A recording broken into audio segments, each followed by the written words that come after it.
Shalom, saudara-saudari terkasih dalam Kristus. Selamat datang dalam renungan Injil hari ini melalui Injil Matius 13, 24-43. Yesus menyampaikan perumpamaan tentang gandum dan ilalang. Tuhan mengajarkan agar kita tidak mudah menghakimi sesama, tetapi tetap hidup dalam kebaikan. Karena pada waktunya Tuhan sendiri akan memisahkan yang baik dan yang jahat. Marilah kita membuka hati untuk mendengarkan sabda Tuhan. Bacaan Injil Matius 13, 24-43. Biarkanlah keduanya tumbuh bersama sampai waktu menuai tiba. Inilah Injil suci menurut Matius. Dimuliakanlah Tuhan. Sekali peristiwa, Yesus membentangkan suatu perumpamaan kepada orang banyak.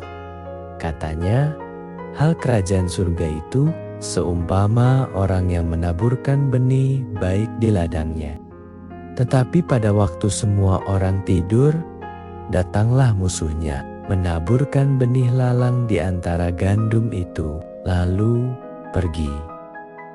Ketika gandum itu tumbuh dan mulai berbulir, nampak jugalah lalang itu. Maka datanglah hamba-hamba tuan ladang itu dan berkata kepadanya, "Tuan, bukankah benih baik yang Tuan taburkan di ladang Tuan? Dari manakah lalang itu?"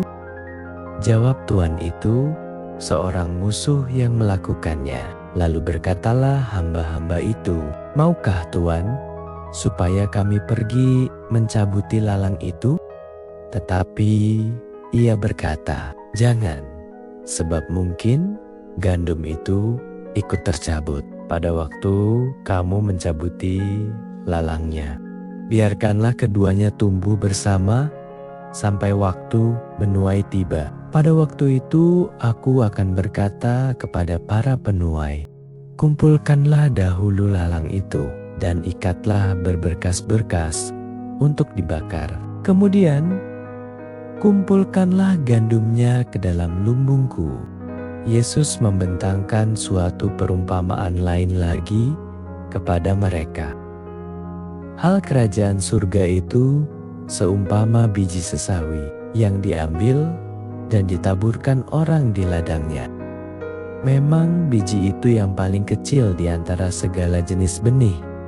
Tetapi apabila sudah tumbuh, sesawi itu lebih besar daripada sayuran lain, bahkan menjadi pohon. Sehingga burung-burung di udara datang bersarang pada cabang-cabangnya.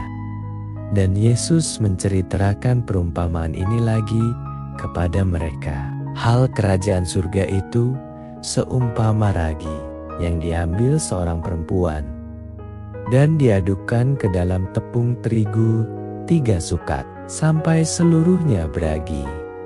Semuanya itu disampaikan Yesus kepada orang banyak. Dalam perumpamaan, ia tidak menyampaikan apapun kepada mereka kecuali dengan perumpamaan.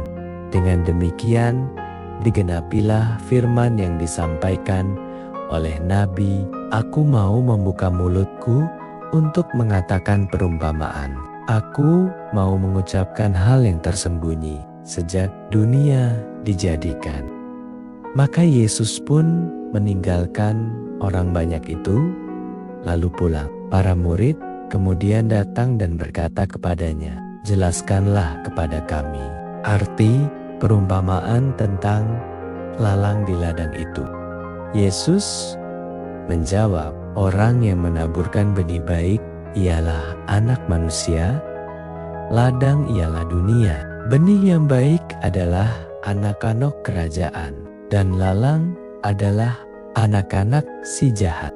Musuh yang menaburkan benih lalang ialah iblis. Waktu menuai ialah akhir zaman, dan para penuai itu malaikat. Maka seperti lalang itu dikumpulkan dan dibakar dalam api. Demikian juga pada akhir zaman, Anak Manusia akan menyuruh malaikat-malaikatnya, dan mereka akan mengumpulkan segala sesuatu yang menyesatkan dan semua orang yang melakukan kejahatan dari dalam kerajaannya. Semuanya akan dicampakkan ke dalam dapur api. Di sanalah akan terdapat ratapan dan kertak gigi. Pada waktu itulah orang benar akan bercahaya seperti matahari dalam kerajaan Bapa mereka. Siapa bertelinga, hendaklah ia mendengarkan. Demikianlah sabda Tuhan. Terpujilah Kristus.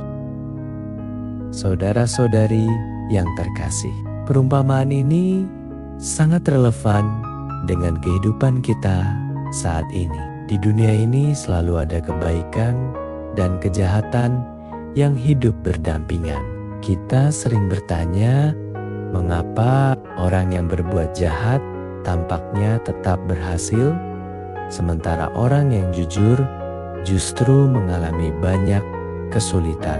Yesus mengingatkan kita agar tidak terburu-buru menghakimi. Tuhan melihat segala sesuatu yang tidak dapat dilihat manusia. Ia mengenal isi hati setiap orang. Pertanyaan penting bagi kita bukanlah siapa ilalang, tetapi apakah aku sedang bertumbuh sebagai gandum? Menjadi gandum berarti tetap setia. Meskipun hidup di tengah dunia yang penuh godaan, tetap mengampuni ketika disakiti, tetap jujur ketika banyak orang memilih jalan yang curang, tetap mengasihi ketika kebencian semakin meluas. Tuhan juga mengajarkan kesabaran. Ia memberi kesempatan kepada setiap orang untuk bertobat. Karena kasih-Nya begitu besar, Ia tidak ingin seorang pun binasa. Marilah kita menggunakan kesempatan hidup ini untuk semakin dekat kepada Tuhan, rajin berdoa, membaca kitab suci, dan menghasilkan buah kasih dalam kehidupan sehari-hari. Kiranya saat Tuhan datang kembali, kita didapati sebagai gandum yang siap dikumpulkan ke dalam lumbung kerajaan surga. Marilah kita tutup renungan pagi hari ini dengan bersama-sama kita berdoa. Tuhan Yesus yang penuh kasih, terima kasih atas sabda-Mu hari ini. Ajarilah kami menjadi pribadi yang setia kepadamu. Meskipun kami hidup di tengah dunia yang penuh tantangan, jauhkan kami dari iri hati, kebencian, kesombongan, dan keinginan untuk menghakimi sesama. Penuhi hati kami dengan kasih, kesabaran, kerendahan hati, dan pengharapan.